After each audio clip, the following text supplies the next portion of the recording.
Herkese salam, kanalımıza ve yeni videomuza hoş geldiniz. Müğənni Rəqsanə İsmailova və Elnara Abdullayeva Mətanət Əsədovanın ad günündə uzun müddətdən sonra barışıblar. Qeyd edək ki, onlar küslü idilər.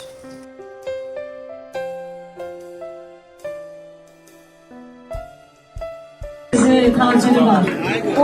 O torpağa qurban olur. Mən bunu sidq ürəkdən, heç kimə baxmayaraq, heç kimi belə bir düşünməyərək, Rəqsanə xanım, Elnara xanımla eyni məclisdəsiz. Barışacaqsınız, danışacaqsınız. yaxşı ki sən varsın, vallahi billahi. Allah'a hamd olsun. Yaxşı ki sən Azərbaycan torpağında yaşamışsın. Sən Azərbaycan yemişsiniz, içmişsiniz bu istinazat yeməyindən. Birazdan mənim buna etmirsən ki, hələ param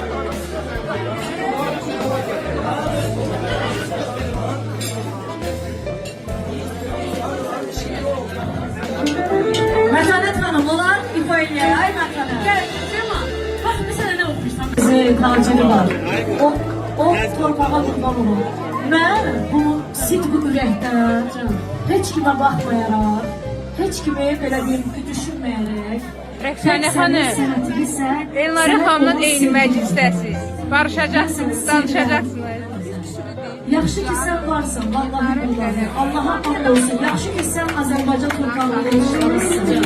Sən Azərbaycan yemişsiniz, içmişsiniz bu istinazat yeməyindən.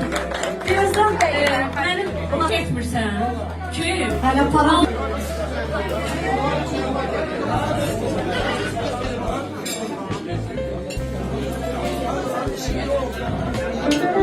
Mətanət xanım, onlar ifa eləyər, ay Mətanət. Gəl.